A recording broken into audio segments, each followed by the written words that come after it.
हम आप सबों से यही अपेक्षा रखते हैं कि हम ऐसे महापुरुषों के वंशज हैं जिन्होंने पहाड़ को काट कर एक रास्ता बनाया। एक बहुत ताकतवर इंसान के बच्चे हैं और एक हमारे समाज के इतने काबिल महापुरुष हैं जिन्होंने राजनीति रूपी चट्टान को चीर करके ये रास्ता दिखाने का काम किया और आज उसी का परिणाम है कि इस रूप में हम लोग आज एकत्रित हुए हैं। इन्होंने सपना देखा था और हमारे पूर्वज बाबा भीमराव अंबेडकर साहब ने भी कहा, जैसा कि हमारे पूर्व के वक्ताओं ने कहा कि जब तक शिक्षित नहीं बनेंगे तब तक कोई कामयाबी नहीं मिलेगी। ये सपना सजाने का समय है और आज समाज अपने समाज को जितना नीचे देख रहा है वो उस सोच को बदलना है और वो आगे की मंजिल को तलाशना है और उस मंजिल तक पहुंचना है। मैं यही कहना चाहती हूँ कि आप लोगों ने कहा कि सभी लोग अपने अपने जीवनी बता रहे थे। वास्तव में हम सब जिस समाज से आते हैं, हमारे माता पिता, हमारे परिजन बहुत ही गरीब हैं, मेहनत कश हैं, काफी मेहनत से हम लोगों का लालन पालन किए हैं। मैं भी उसी में से एक हूँ। मेरे पिताजी एक बंधुआ मजदूर थे, वो मटके मजदूरी करते थे और मेरी माँ गौशाला में गोबर काढ़ने का काम करती थी। फिर भी उस समय मेरे माता पिता ने एक आश्रम खुला था विनोबा जी का, उसी में हमें पढ़ने के लिए डाल दिया गया। मैं उसी में पढ़ करके बचपन से ही मेरी इच्छा होती थी कि हम आगे कैसे बढ़े। मेरे माता पिता के पास पैसा नहीं था कि मुझे पैसा देते, लेकिन हम पैसा निकालना जानते थे। तो हम कैसे निकालते थे? हमारे गुरुजी लोग थे, कभी उनके सहायता कर देते थे, कभी उनका कपड़ा धो देते थे, कभी वो थक जाते थे तो खेल खेल में ही उनका पैर फोड़ देते थे, तो वो कुछ हम लोगों को पैसा दे देते थे कि तुम्हारे पास साबुन नहीं है ले लेना, तुम्हारे पास तेल नहीं ले लेना। और जब पढ़ाई में कुछ समझ में नहीं आता था तो फिर उसी तरह से फुसला करके उनसे कुछ लेने का काम करते थे। और हम लोग इसी तरह से एक लड़कियों का टीम बन गए और मास्टरों से कुरेद करके कुछ अकल सीखने लगे। तो आज ये समय हुआ, आज हम इतना भाग्यशाली हैं कि हमारी पता नहीं क्या प्रतिभा हमारे साहब माननीय मुख्यमंत्री महोदय ने देखा, मांझी साहब, और आज इनके ही कृपा से इन्होंने उस समय हमें अपने समकक्ष बैठाने का काम किया जिस समय हमने मेले नहीं थे। और मेरे 5 बच्चे हैं। मेरी बड़ी बेटी हमारे राष्ट्रीय अध्यक्ष डॉक्टर संतोष कुमार सुमन जी की पत्नी है। मैं सभी बच्चों की शिक्षा के प्रति जागरूक किया और कठिन मेहनत करके रात दिन सिलाई करके उसको आगे बढ़ाने का काम किया और बढ़ा कर सभी को पढ़ाया। एक बेटी जेडीयू से पास आउट हुई है, एक बेटा मैकेनिकल इंजीनियर है, एक लड़का फैशन डिजाइनर टेक्सटाइल इंजीनियर है। और आज समाज के गरीब वर्ग के बीच करीब उसके साथ 500-700 महिला और नवयुवक लड़के जुड़ करके और वो रोजगार की दिशा में रोजगार देने का काम कर रहा है। इसलिए मैं अपने प्यारे बच्चों प्यारी बच्चियों से, अभिभावक से यह कहना चाहती हूँ कि कामयाबी कहीं डुएट कर, कहीं पूजा पाठ करके, कहीं मंदिर तीर्थ में जाकर नहीं होगा जब तक हम मेहनत नहीं करेंगे। अगर माँ बाप गरीब अगर गरीब हैं तो हमें पढ़ाई से भी वक्त अगर निकल रहा है तो उन्हें हाथ बटाना होगा और उस घर को आगे बढ़ाना होगा और साथ साथ अपना भी मंजिल आगे बढ़ाने के लिए सोचना होगा। जब भी कहीं हम जाते हैं तो रास्ते में देखते हैं दोपहरिया में भी बच्चा सब क्रिकेट लेके घाम पसीने हो रहा है। हम अपने बेटों से कहेंगे दुख नहीं मानना बेटा, क्योंकि हम ये कहना चाहते हैं खेलना भी शरीर के लिए बहुत अच्छा है।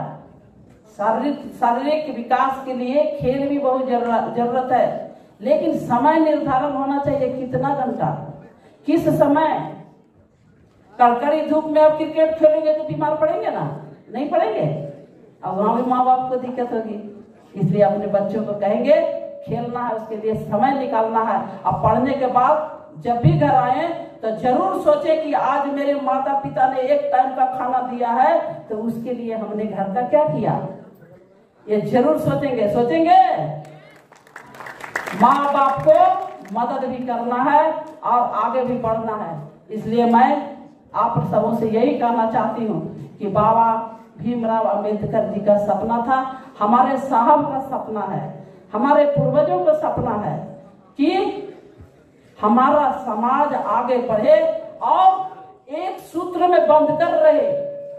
आज हमारे साहब ने एक पार्टी बनाई, हिंदुस्तानी आवाम मोर्चा सेकुलर। मेरा मानना है ये पार्टी आपके अंदर जो झिझक है वो तोड़ने के लिए बना। आपके अंदर संगठन की भावना नहीं है, उसको जोड़ने के लिए बना।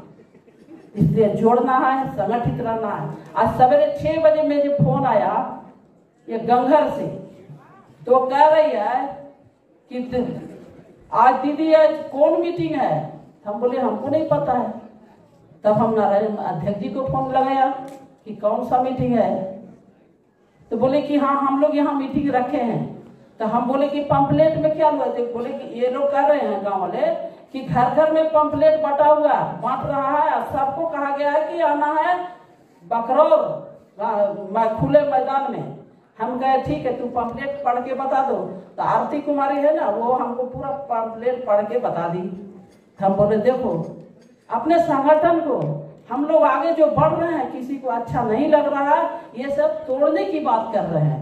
तो उसमें साफ निर्देश था कि हम लोग ये जो सरकार की नीति है, ये जो पूरा मतलब खिलाफ ही लिखा हुआ था।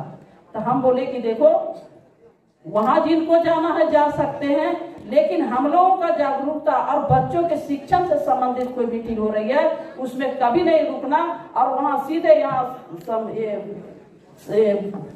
बुध यहाँ इस भवन में आ जाना। और हम ये लोग को लाने के लिए गए, वास्तव में इन लोग गिरे हुए थे तो सबको लेकर फिर आए। तो सोचिए हम लोग आगे बढ़ रहे हैं, ये किसी को देखा भी नहीं जा रहा है, इसको भी परखने की जरूरत है। अगर किसी ने कह दिया कल वहां जाना है तो दौड़ नहीं जाना है, समझना है। किसी ने कह दिया यहाँ ठेपा दे दो तो समझना है क्यों हमको कह रहा है। आज अपना समाज को, मेरे यहाँ अभी एमएलए बने हर लोग आता है और कहता है उस दिन हमरा ऐसी कहल के कि इतना रुपया दे एक पर ठेपा कर दे, और देख रहे हैं कि वो खेते दिखा लिया।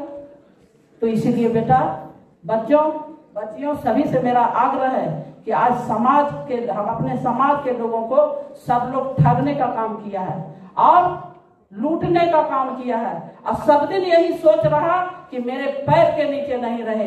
तो आज कल्पना करना है, आज सपना साकार करने के लिए संकल्प करना है। जिसने हमें नीचे रखने का कोशिश किया है उसको आज पढ़ लिख करके हम इतना नीचा कर दें ताकि हम ऊपर दिखे रहे। ये सपना देखने की आवश्यकता है।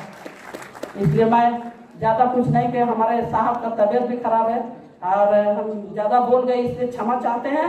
लेकिन हम इतना जरूर कहेंगे, जहां राजनीति चाहे पता ना, अभी डॉक्टर साहब बोल रहे थे ना, हर वर्ग में आप ज्यादा से ज्यादा लोग निकलिए। और सारे वक्ताओं ने कहा कि हर लाइन में आगे जाइए। पढ़ने पढ़ाने उस समय हम लोग का साधन का अभाव था, बहुत अभावग्रस्त में हम लोग पढ़े हैं। लेकिन अभी ऐसे हमारे ही समाज के ऐसे लोग हैं जो मंच पर सुशोभित हैं, जिन्होंने डॉक्टरी या इंजीनियरिंग ना जाने कितना लाख तक पढ़ के बैठे हुए हैं। इसलिए मदद करने वाले हमारे ही लोग हमारे पास हैं। इसलिए किसी से भीख मांगने की जरूरत नहीं है।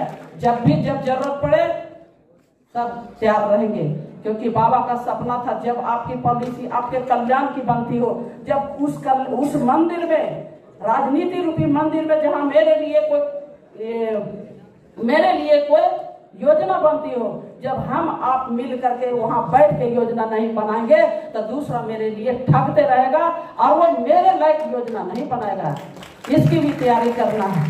आज पूर्व में आप लोगों ने देखा ना, क्या था, हमारे साहब को मुख्यमंत्री बनाया गया, कितना दिन रहने दिया गया, 9 महीना। यदि हम लोग भी संख्या बल में इनके साथ रहते 10-20 तो जरूर प्रतिकार करते कि हमारे ऊपर जो अन्याय हो रहा है वो गलत हो रहा है, इसको हम करने नहीं देंगे। ये भी तैयारी करना है। हमारे लोगों के को अपमान का भी बदला हम लोग को लेना है, इसलिए हमें पढ़ना है, आगे बढ़ना है। इसलिए हम आप लोगों से कहना चाहते हैं कि आज जितने लोगों ने जो वक्तव्य दिया है, जितने लोगों ने आपको एक क्लास कराया है, उस सब को मैं ये कहना चाहती हूँ कि पढ़ना है, आगे बढ़ना है और आगे बढ़ना है और आगे बढ़ना है।